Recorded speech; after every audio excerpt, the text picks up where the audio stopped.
Hello बच्चों, स्वागत है आपका अपने यूट्यूब चैनल स्टडी पॉइंट पर। और आज हम आपको पढ़ाने जा रहे हैं प्रेजेंट इंडेफिनिट टेंस के वाक्यों के बारे में कि प्रेजेंट इंडेफिनिट टेंस जो आपका होता है उसके वाक्य कितने प्रकार के बनाए जाते हैं और उनके ट्रांसलेशन कैसे बनते हैं। तो देखिए यहाँ पे लिखा है प्रेजेंट इंडेफिनिट टेंस और उसके वाक्य सेंटेंस। तो यहाँ पे हम आपको बताएंगे कि सेंटेंस जो है वो कितने प्रकार के होते हैं। तो चलिए देखते हैं। आपके सेंटेंस जो है वो 4 प्रकार के होते हैं। वाक्य 4 प्रकार के होते हैं। तो बच्चों यहाँ पे हम आपको बताएंगे कि जो वाक्य हैं वो 4 प्रकार के होते हैं, कौन कौन से होते हैं। तो देखिए यहाँ पे आपका पहला जो वाक्य है वो होता है अफर्मेटिव सेंटेंस।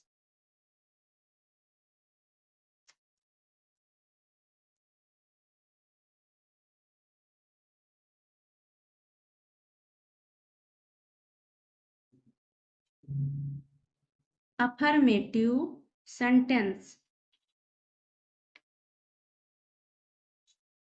अफर्मेटिव सेंटेंस को हिंदी में क्या कहते हैं? साधारण वाक्य। क्या कहते हैं?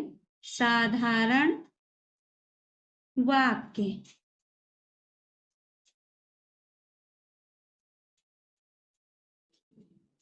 आपका दूसरा जो सेंटेंस होता है वो होता है negative sentence.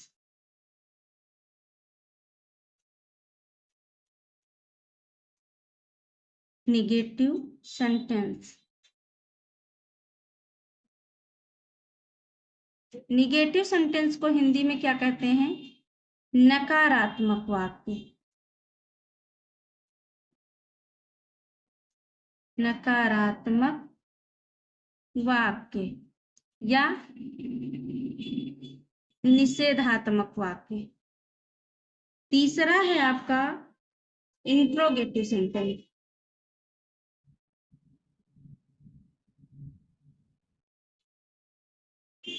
GAEIVE। Interrogative sentence.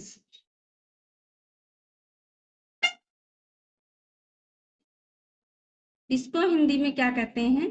प्रश्नवाचक। प्रश्नवाचक वाक्य।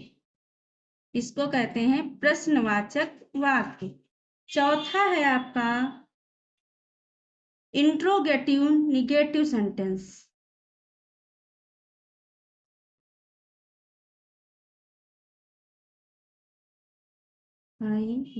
Interrogative negative.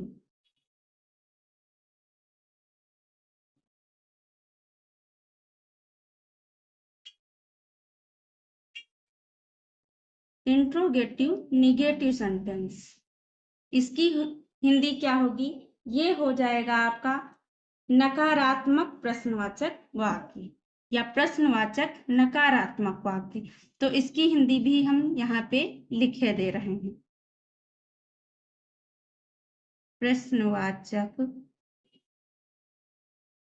नकारात्मक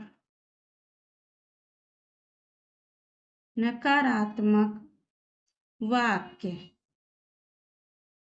तो बच्चों ये चारों सेंटेंस हैं प्रेजेंट इंडेफिनिट टेंस के जो बनाए जाते हैं। तो इनके बारे में हम आपको यहाँ पे पहले सेंटेंस के बारे में बताएंगे। हाँ, तो बच्चों यहाँ पे देखिए ये 4 प्रकार के वाक्य हैं जो बनाए जाते हैं। फिर देखिए जो प्रेजेंट इंडेफिनिट टेंस की पहचान क्या होती है। जब आप इस टेंस के वाक्य बनाएंगे तो आप कैसे पहचानेंगे कि ये सेंटेंस जो है वो प्रेजेंट इंडेफिनिट टेंस के वाक्य हैं और आप इनसे ट्रांसलेशन कैसे बनाएंगे जब तक आपको पहचान नहीं पता होगी। तो यहाँ पे हम आपको पहचान के बारे में बता रहे हैं। देखिए इसकी पहचान क्या होती है। तो इस टेंस की जो पहचान होती है, तो जिन वाक्यों के अंत में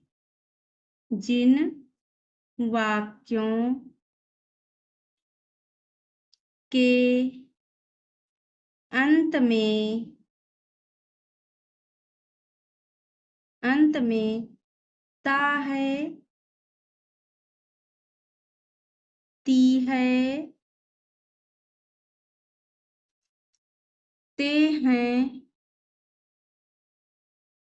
आदि शब्द आते हैं। आदि शब्द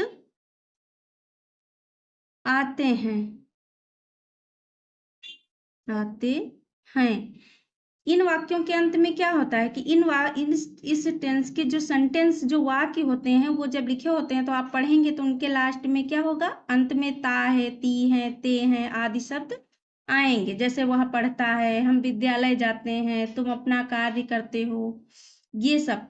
तो यही इसकी पहचान होती है। तो चलिए बच्चों, अब हम आपको यहाँ पे बताएंगे कि अफर्मेटिव सेंटेंस जो आपका पहला सेंटेंस है, साधारण वाक्य, वो कैसे बनता है, उसके ट्रांसलेशन आप कैसे बनाएंगे। तो सबसे पहले हम यहाँ आपको बताएंगे अफर्मेटिव सेंटेंस के बारे में।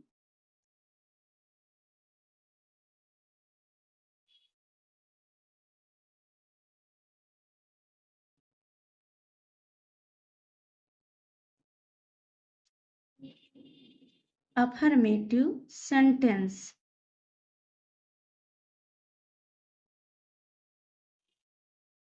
यानी कि साधारण वाक्य, साधारण वाक्य। तो इसके आप ट्रांसलेशन कैसे बनाएंगे। तो देखिए, इसका जो रूल होता है जो सेंटेंस बनाने का, तो वो क्या होता है। तो यहाँ पे इसका रूल जो है, वो नियम जो है वो होता है, सबसे पहले आपको लिखना होता है सब्जेक्ट। सबसे पहले आप सब्जेक्ट लिखेंगे, उसके बाद क्या लिखेंगे, मेन वर्ब। मेन वर्ब, और उसके बाद मेन वर्ब में आपको यस या ईएस लगाना होगा, यस या ईएस। उसके बाद आपको लिखना होगा ऑब्जेक्ट।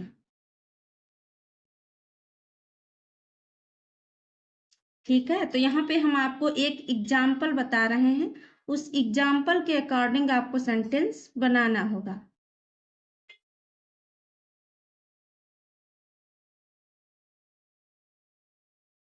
तो देखिए, आपका एग्जाम्पल उदाहरण जो है वो है, राम किताब पढ़ता है। राम किताब पढ़ता है। तो यहाँ पे बच्चों आप कैसे बनाएंगे इस सेंटेंस को।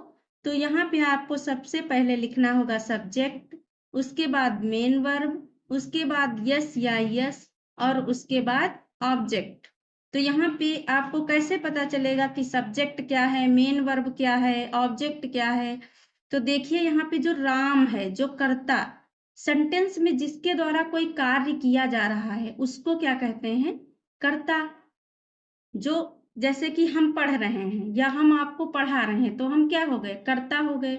तो वहां पे जिस व्यक्ति के द्वारा जो कोई कार्य किया जाता है तो वो होता है कर्ता। जैसे कि यहाँ पे हो जाएगा राम, तो ये हो जाएगा आपका कर्ता। और कर्ता के द्वारा जो कार्य किया जाता है, तो इसमें कर्ता के द्वारा क्या कार्य किया जा रहा है, यानी कि राम जो है उसके द्वारा क्या कार्य किया जा रहा है।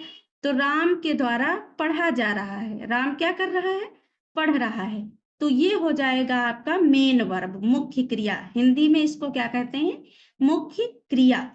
तो यहाँ पे सबसे पहले आप सब्जेक्ट लिखेंगे, उसके बाद आपको मेन वर्ब लिखना होगा। तो मेन वर्ब जो कार्य है पढ़ना, तो वो पढ़ने की इंग्लिश क्या होती है, रीड। तो यहाँ पे सब्जेक्ट राम, उसके बाद आपको लिखना होगा read, READ।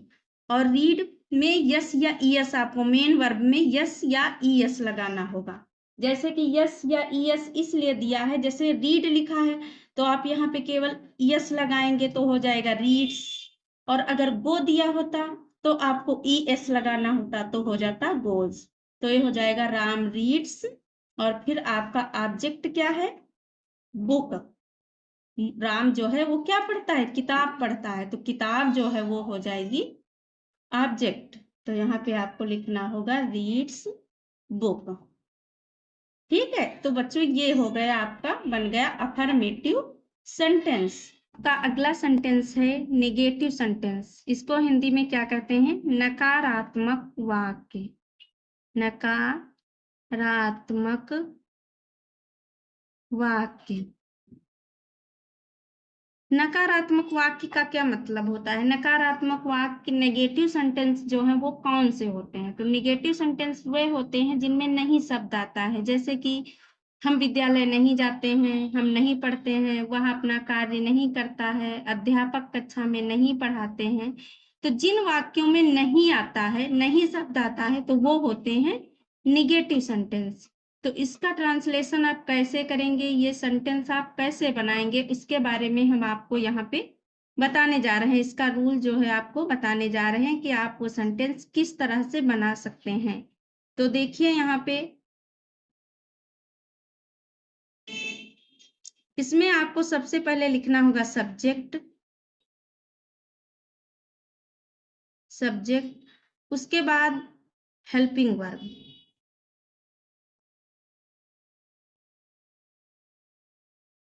Helping verb. Helping verb do या डज। डू या does plus not plus main verb. Main verb plus object.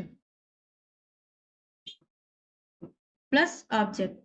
तो ये सेंटेंस जब आप बनाएंगे तो आपको इसमें सबसे पहले सब्जेक्ट लिखना होगा, उसके बाद हेल्पिंग वर्ब आपको लिखनी होगी, डू डज सब्जेक्ट के अकॉर्डिंग जो आपका सब्जेक्ट होगा, plus not plus main verb और प्लस ऑब्जेक्ट। तो यहाँ पे हम आपको एक एग्जाम्पल बता रहे हैं, उस एग्जाम्पल के अकॉर्डिंग ही आपको सेंटेंस बनाने हैं।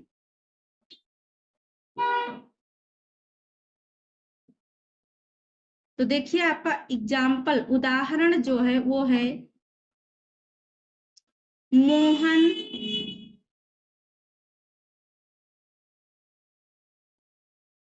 खाना नहीं खाता है। तो बच्चों ये आपका कौन सा सेंटेंस है, ये है निगेटिव सेंटेंस। तो इसको आप इसी रूल के अनुसार बनाइए। तो इसमें सब्जेक्ट क्या है, जैसे कि ये फार्मूला हमने लिखवाया है आपको, तो इसी के अनुसार आपको बनाना है। तो सबसे पहले आपको सब्जेक्ट लिखना है। तो सब्जेक्ट इसमें क्या हो जाएगा, सब्जेक्ट वो होता है जिसके द्वारा कोई कार्य किया जाता है, यानी कि जैसे मोहन जो है वो खाना नहीं खाता है, तो मोहन के द्वारा खाना नहीं खाया जा रहा है, यानी कि मोहन जो है वो सब्जेक्ट है। तो आप सबसे पहले यहाँ पे क्या लिखेंगे, मोहन। मोहन, और फिर आपको हेल्पिंग वर्ब लगानी है इसमें, जैसा कि रूल में लिखा है सब्जेक्ट प्लस हेल्पिंग वर्ब। तो यहाँ पे आपको हेल्पिंग वर्ब सब्जेक्ट के अनुसार लगानी होगी। तो सब्जेक्ट है आपका मोहन और वो है सिंगुलर नंबर यानी कि एक वचन। तो एक वचन के साथ डू का डज का प्रयोग होता है और बहुवचन के साथ डू का प्रयोग होता है। तो यहाँ पे आपकी हेल्पिंग वर्ब लग जाएगी डज। मोहन डज, और उसके बाद नॉट, और फिर क्या है मेन वर्ब। मेन वर्ब क्या होती है, मुख्य क्रिया। कर्ता के द्वारा जो कार्य किया जाता है उसे मेन वर्ब कहते हैं, यानी कि कर्ता मोहन के द्वारा इसमें क्या कार्य किया जा रहा है, तो मोहन के द्वारा इसमें खाना जो है वो नहीं खाया जा रहा है। खाना यानी कि खाना, भोजन नहीं खाता है जो क्रिया करता है। तो मोहन डज नॉट, और खाने की इंग्लिश क्या होती है, ईट। ईट, और फिर आपका ऑब्जेक्ट क्या बचा, भोजन, खाना जो है, तो वो बचा आपका फूड। तो ये हो जाएगा Mohan does not eat food. तो ये बन गया आपका निगेटिव सेंटेंस। तो इसी रूल के अकॉर्डिंग आप इस तरह के सेंटेंस बना सकते हैं। तो बच्चों यहाँ पे हम आपको 2 नेगेटिव सेंटेंस और 2 अफर्मेटिव सेंटेंस दे रहे हैं, जिनको आप बनाइए और कमेंट बॉक्स में कमेंट करके बताइए कि आप इन सेंटेंसेस को बना पाते हैं या नहीं बना पाते हैं। अगर आप नहीं बना पाएंगे तो हम आपकी हेल्प करेंगे और आपको बताएंगे कि ये सेंटेंस कैसे बनाने हैं। और अगर आप बना लेते हैं तब भी आप कमेंट करिए, बताइए कि हमने जिस नियम के अनुसार आपको बताया है आप उस तरह से बना पा रहे हैं सेंटेंसेस को या नहीं बना पा रहे हैं। तो यहाँ पे हम आपको 2 नेगेटिव सेंटेंस दे रहे हैं और 2 अफर्मेटिव सेंटेंस दे रहे हैं। बस।